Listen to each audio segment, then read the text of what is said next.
A second thing we are keeping an eye on tonight is the reaction, particularly the reaction on the political right, to the long-awaited Durham report. What? The long-awaited what? What? Boy, they have been excited about this for a long time. Literally for years, former President Trump and his allies have been invoking the name John Durham, or sometimes Bull Durham. What? Look at that, he hit the fucking bull. Gotta get some free steak. What? You having fun yet? What? Oh yeah, I'm having a blast, thanks. Good. John Durham was appointed by Trump Attorney General Bill Barr. What?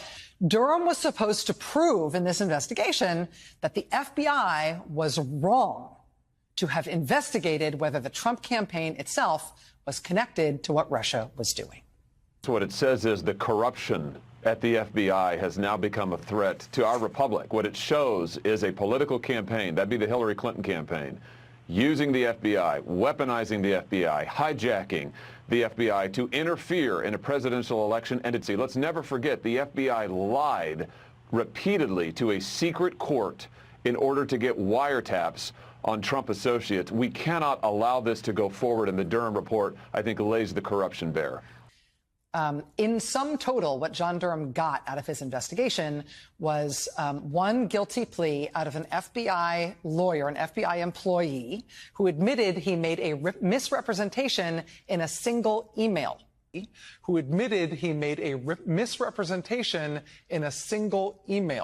Do you think they made the case? Oh, I think they did. In fact, I don't think the defense really made any inroads at all in terms of countering what seems to be, for a lot of us, obvious, that Sussman said that he was not representing a client. He was. He said that he was just coming to the FBI as a private citizen. He wasn't. And this was all an effort to push this rather bizarre theory into the FBI. The problem facing Durham is he has perhaps the worst jury I've ever seen for a prosecution team. You have 3 Clinton donors on that jury. You've got a 4th who is an AOC donor. You've got one whose daughter is actually on a sports team with Sussman's daughter. It's really quite breathtaking. When you falsify a document, when you change the language that originally said Carter Page is a CIA asset into he's not a CIA asset, what you're really doing is turning exculpatory information into inculpatory information. That's not benign, that's corrupt. It should also be noted, though, that that lawyer's screw-up was discovered not by John Durham, but by an entirely different investigation that had nothing to do with John Durham. Horowitz did this review of the records, and his findings on whether evidence was altered in any way was then shared with the U.S. Attorney John Durham. John Durham is based in Connecticut, and he's running a separate criminal investigation into the origins of the FBI-Russia collusion case. A former FBI lawyer is under investigation for altering, allegedly falsifying records that were connected to the surveillance warrant application. Nevertheless, that FBI employee did plead guilty to making a misrepresentation in a single email. Changed the language that originally said Carter Page is a CIA asset into he's not a CIA asset. But that was kind of it. Last year, John Durham finally did bring 2 criminal cases to court stemming from his investigation. He lost both of those cases in very quick acquittals. Sussman is dead bang guilty. Durham has presented an overwhelming evidence that he lied, and the lie was material as the law requires. So Sussman's only hope here is, as I said at the outset of the trial, jury nullification. Right. That jurors that are stacked with Hillary Clinton supporters and donors will perversely ignore the facts of the evidence and the law and decide to acquit an obviously guilty person. You know, nullification is, for the audience, it's when you have an obviously guilty defendant, but you vote not guilty anyway because you are making a point. Yeah. In one of those 2 cases, the forewoman of the jury actually came out of the courtroom after the case and told reporters outside that the trial had not been worth the effort. She said, quote, "I think we could have spent our time more wisely." Foreman in the Sussman jury came out and said, Well, we didn't think he should be charged. You know, there are bigger things going on in this country than lying to the FBI. Well, you know, tell that to Michael Flynn and to George Papadopoulos and folks associated with the Trump campaign that were prosecuted, and the country was led to believe that, you know, these were crimes of the century. So there is a double standard there. And on Saturday, January 21st, masses of demonstrators take to the streets, among them the family of James Comey. My wife and girls marched in the Women's March the day after President Trump's inauguration. At least my 4 daughters, probably all 5 of my kids, wanted Hillary Clinton to be the first woman president. I know my amazing spouse did. I wanted a woman president really badly, and I supported Hillary Clinton. A lot of my friends worked for her, and I was devastated when she lost. It shows that there was a deliberate effort here, unfortunately, on behalf of some folks in our law enforcement community to mislead the American people for political reasons. I wanted a woman president really badly. Again, his only hope here is that this jury is so politically charged, and the defense made sure at every turn, reminding them that Sussman was against Donald Trump and in favor of Hillary Clinton. They're hoping to completely politicize the verdict. John Durham's failed cases in court, they were all just part of the deep state conspiracy. When he finally put the report out, all would be revealed. Today, at long last, we have the report.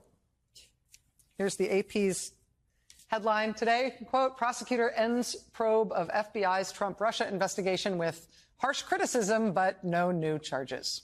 This is the key quote in the Durham report. Put it on up.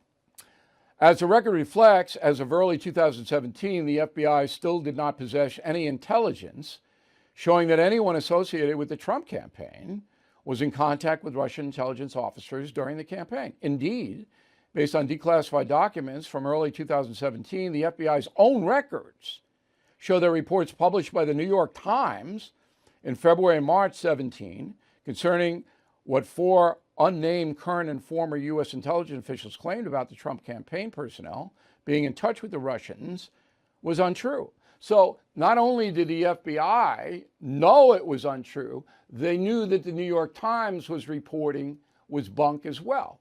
Quote, the report Monday from special counsel John Durham represents the long-awaited culmination of an investigation that Trump and his allies had claimed would expose massive wrongdoing by law enforcement and intelligence officials.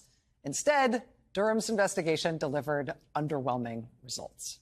And he found out what everybody already knew. The whole Trump-Russia collusion story was a giant hoax started by Democrats. Nearly 4 years, more than $6 million in taxpayer funds. And today's report, now that we've got it, it's 300-plus pages. It's just a rehash of stuff we already knew.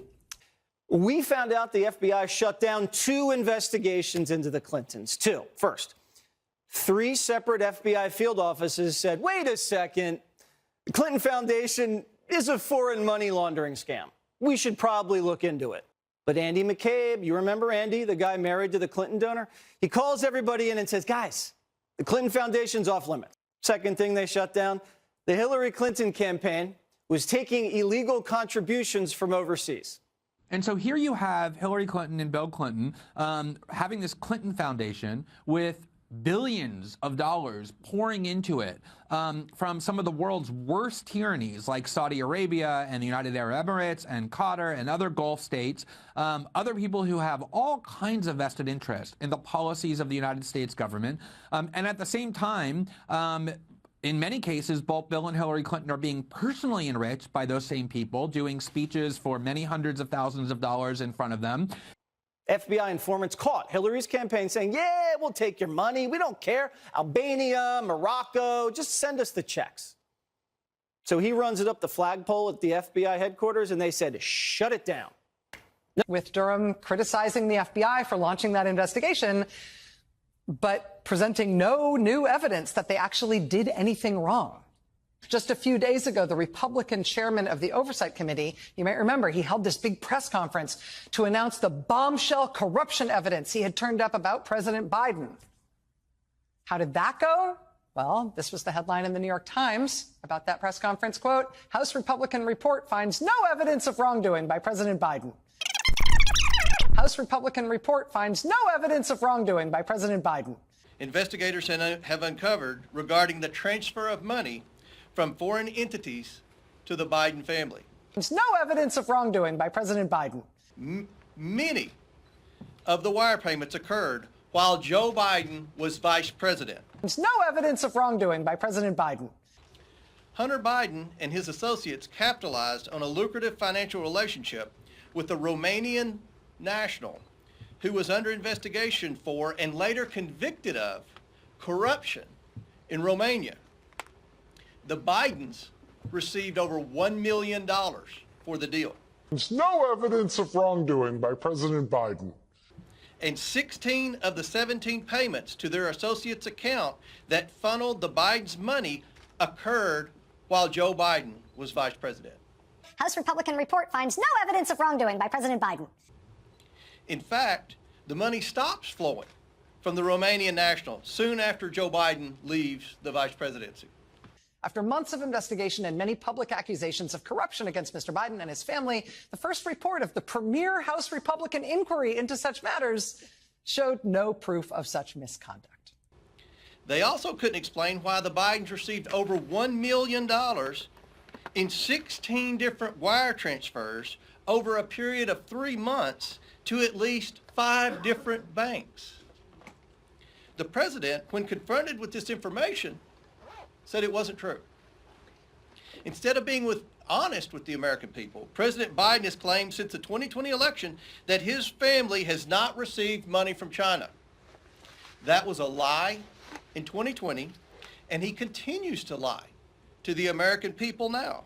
This Oversight Committee chairman said his investigation still has more evidence. Okay, there might not have been anything in that report last week, but there's more. He said he has an informant on all of Biden's corruption. Only, he admitted to Fox News this weekend, he has temporarily misplaced the informant.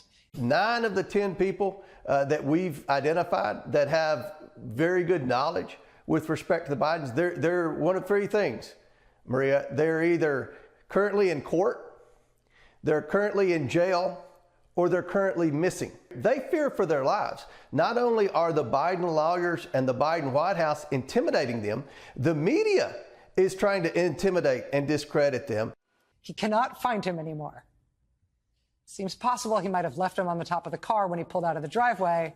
Oh, that was your mother!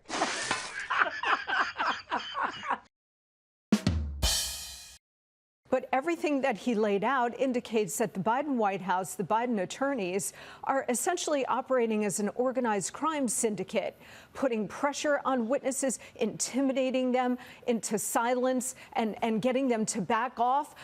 And he just disappeared. It's got to be here somewhere. Can't find the man anywhere. These are some of the most severe and serious allegations ever leveled at a president. And Chris, the mainstream media will not report any of it. When you enjoy the protection of the propaganda press in this country, you can literally get away with criminal bribery like this and so much more. It's disgusting. Really, really disturbing. Ha What? What? I am your voice. The Bidens have received millions of dollars from China. It is inconceivable that the president did not know it. The White House refuses to correct the president's statements, showing the president is now using the federal government to run interference for his families and his own role in these schemes. There's no evidence of wrongdoing by President Biden.